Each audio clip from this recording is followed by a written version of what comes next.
सुप्रभात बच्चों, कैसे हैं आप सब? आशा करती हूँ कि आप सब एकदम ठीक और सुरक्षित होंगे।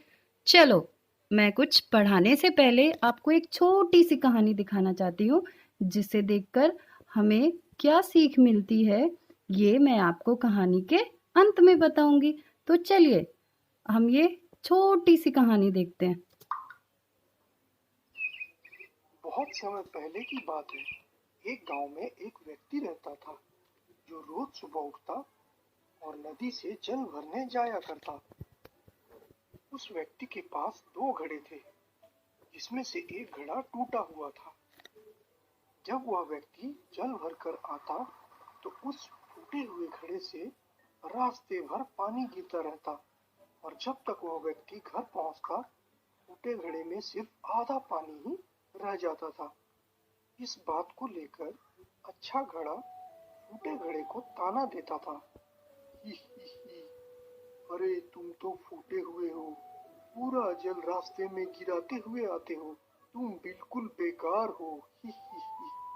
फूटा घड़ा इस बात से बड़ा व्यथित हो जाता था। अरे भाई, मुझे भी इस बात का खेद है। हे भगवान, क्या मैं किसी काम का नहीं। कुछ दिन यूं ही बीत गए। एक दिन अच्छे घड़े ने फूटे घड़े को बहुत भला बुरा कहा। तब फूटे घड़े का दिल भर आया और उसने उस व्यक्ति यानी अपने मालिक से कहा, मालिक, आपको तो पता है मैं फूटा हुआ हूँ और आपके किसी काम का नहीं। आप मुझे छोड़कर कोई दूसरा घड़ा ले आए। वह व्यक्ति उस फूटे हुए घड़े की बात सुनकर मुस्कुरा रहा था और उसने कहा, इसका जवाब मैं तुम्हें कल दूंगा।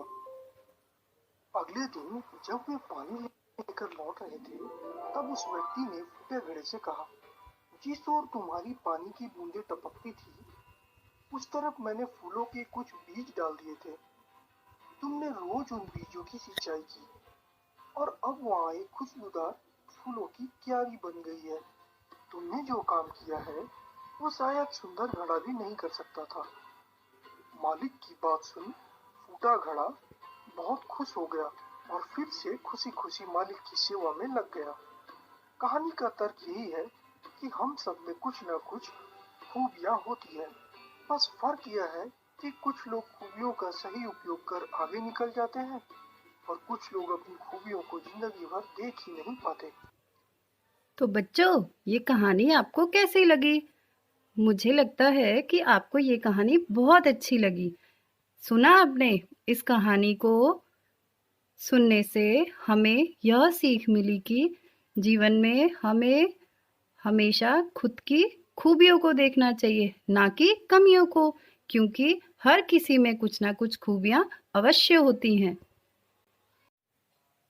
प्यारे बच्चों, हमने जो कहानी सुनी उससे आपको क्या सीख मिली कि हमें कभी भी अपनी काबिलियत पर शक नहीं करना चाहिए, क्योंकि हर किसी में कोई ना कोई काबिलियत होती है और कभी खुद को किसी से छोटा या बड़ा नहीं समझना चाहिए। तो चलो, आज मैं आपको एक कविता पढ़ाने जा रही हूँ जिसका शीर्षक है सीखो। सीखो मीन्स क्या? सीखो मीन्स सीख, जिससे हमें कुछ सीखने को मिलता है, जैसे आपको उस कहानी में सीख मिली थी। अभी यह कविता एक प्रेरक कविता है, जिसमें कवि ने हमें कुछ प्रेरणा दी है और प्रकृति की कुछ चीज़ों के बारे में बताया है, जिससे हमें कुछ ना कुछ सीखने को मिलता है। तो कविता कुछ इस प्रकार है। फूलों से नित हंसना सीखो, भौरों से नित गाना। फूलों से नित हंसना सीखो, भौरों से नित गाना। फलों की लदी डालियों से नित सीखो शीश झुकाना। फलों की न फलों की लदी डालियों से नित सीखो शीश झुकाना। अर्थात कवि ने हमें यह कहा है, फूल। पहला उदाहरण उन्होंने हमें फूल का दिया है। जिस प्रकार फूल हमेशा खिले हुए रहते हैं, हंसते मुस्कुराते रहते हैं, उसी प्रकार हमें भी हमेशा सदैव हंसते रहना है। दूसरा उन्होंने बताया है भौरों से नित गाना।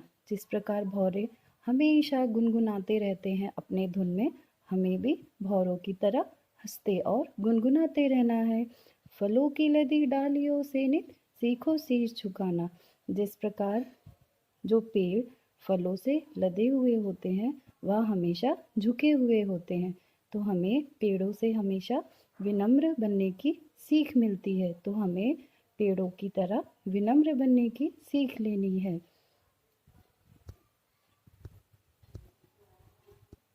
कवि दूसरे पंक्ति में हमें यह बताने की कोशिश कर रहे हैं, सीख हवा के झोंकों से लो कोमल कोमल बहना। सीख हवा के झोंकों से लो कोमल कोमल बहना। दूध तथा पानी से सीखो मेल जोल से रहना। अर्थात सीख हवा से, हमें हवा से क्या सीख लेनी है। जिस प्रकार हवा धीमी गति से, तेज गति से हमेशा बहती रहती है, हवा से हमें हमेशा आगे बढ़ते रहने की प्रेरणा मिलती है। हवा के मार्ग पर चाहे पेड़ आए, पौधे आए, पहाड़ आए, समुद्र आए, कुछ भी आए, पर वो कभी रुकती नहीं है। अर्थात हमें भी जीवन की कठिनाइयों का सामना करते हुए हमेशा जीवन में आगे बढ़ना है। दूध तथा पानी से सीखो मेल जोल से रहना। जिस प्रकार दूध और पानी कभी अलग नहीं होते या हम उन्हें कभी अलग नहीं कर सकते, जिस प्रकार वो मिलजुल कर रहते हैं, हमें भी उस प्रकार हमेशा मिलजुल कर रहने की सीख लेनी है। किससे? दूध और पानी से। अब कवि हमें तीसरी पंक्ति में क्या कह रहे हैं? सूरज की किरणों से सीखो जगना और जगाना। सूरज की किरणों से सीखो जगना और जगाना। लता और पेड़ों से सीखो सबको गले लगाना। लता और पेड़ों से सीखो सबको गले लगाना।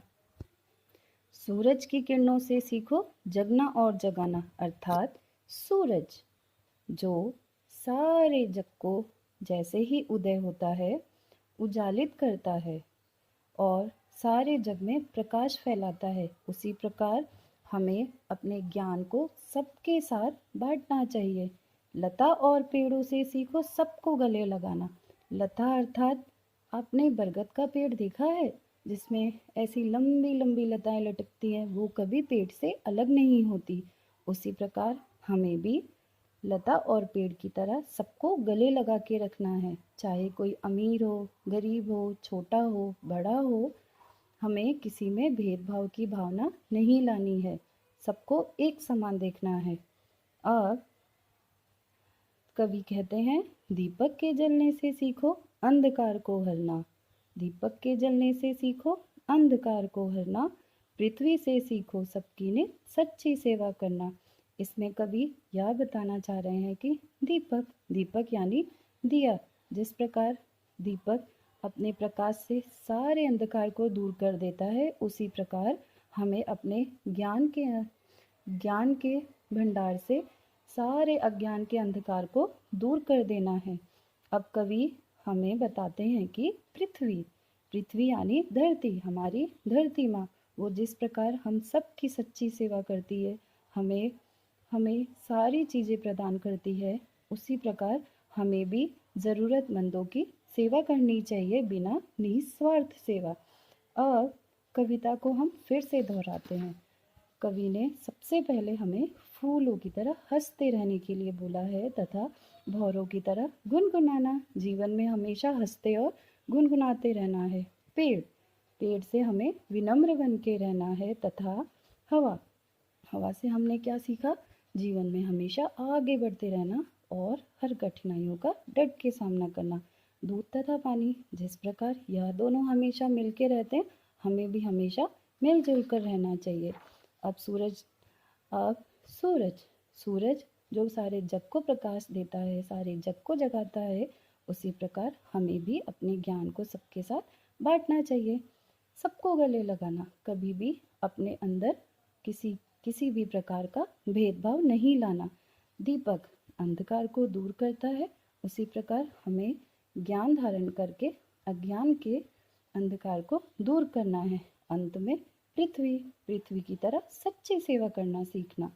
हमें हर किसी की सेवा निस्वार्थ भाव से करनी चाहिए और अच्छा व्यक्ति बनना है।